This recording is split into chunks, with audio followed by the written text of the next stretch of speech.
ਲੜੀ ਤੂੰ ਆ ਤੈਨੂੰ ਮੈਂ ਪੜੇ ਅੱਤ ਦੇ ਆ ਪਹੁੰਚੇ ਹਾਈ ਕੋਰਟ ਤੱਕ ਰੌਲੇ ਖੱਪਦੇ ਆ ਇੱਕ ਤਾਂ ਸ਼ੱਕਾ ਜਿਸੀ ਨੇ ਤੇ ਚੱਲਦੀ ਹੁਣ ਅਸਲੇ ਯੂਪੀ ਤੋਂ ਜੱਟਾਂ ਚੱਕ ਲਿਆ ਹੁਣ ਜੇਲ੍ਹ 'ਚ ਹੀ ਹੋਊ ਨੀਂਦਦਾਰ ਯਾਦਾ ਯੋ ਪਿੰਡ ਤੇ ਆ ਸਾਰਾ ਗੈਂਗਲੈਂਡ ਬਣਿਆ ਤੂੰ ਆਖਦੀ ਏ ਜੱਟਾਂ ਸ਼ਹਿਰ ਕਿਹੜਾ ਮਾਜਾ ਪਿੰਡ ਤੇ ਆ ਸਾਰਾ ਗੈਂਗਲੈਂਡ ਬਣਿਆ ਤੂੰ ਆਖਦੀ ਏ ਜੱਟਾਂ ਸ਼ਹਿਰ ਕਿਹੜਾ ਮਾਜਾ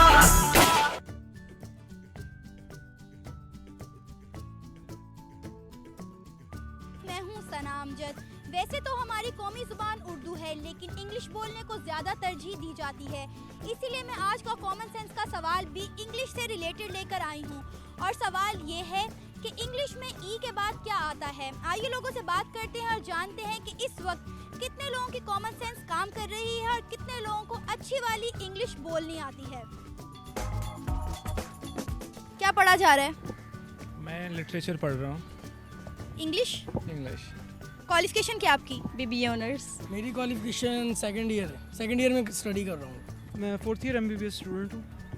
इंग्लिश तो फिर आपकी बहुत अच्छी होनी चाहिए। अल्हम्दुलिल्लाह अच्छी है। इंग्लिश में फेल था। ठीक है। मेडिसिन में चाहिए होती है, रिक्वायरमेंट आपकी अच्छी अंग्रेज़ी की होती है अगर आपने बाहर लेवल पर क्वालिफाई करना हो। अच्छा चलिए आपसे एक सवाल करते हैं। अब मुझे बताइएगा कि इंग्लिश में ई के बाद क्या आता है? F EF F G F F EF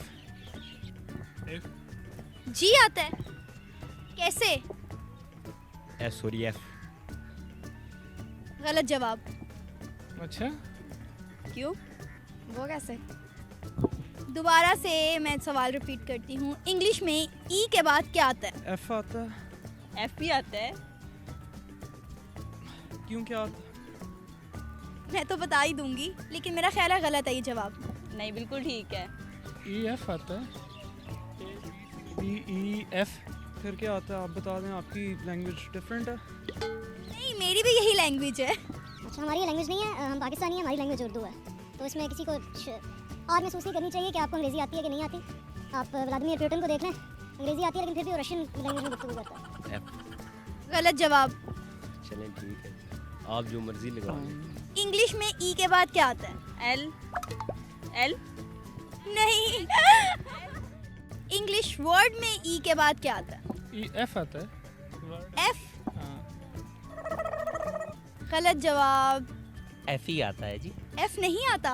आपकी बात कैसे मान लो, ये इतना तो मैं भी पढ़ा हुआ हूँ कि E के बाद F आता है।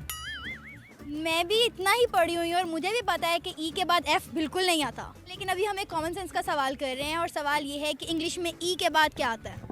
मैं जवाब नहीं दे सकता। अगर F नहीं आता तो फिर आप बताओ।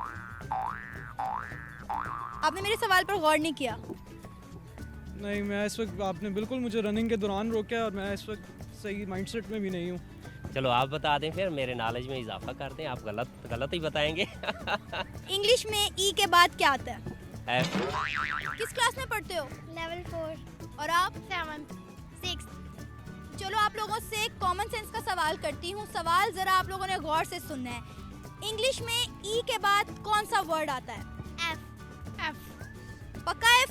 जी। आप बताओ। N वाकई में? Yes confirm? यस। चलें कोई बात नहीं। Thank you so much. English में ई के बाद एन आता है, क्योंकि मैं अल्फ़ाबेट की बात नहीं कर रही, मैं इंग्लिश वर्ड की बात कर रही हूँ जिसमें ई के बाद एन आता है।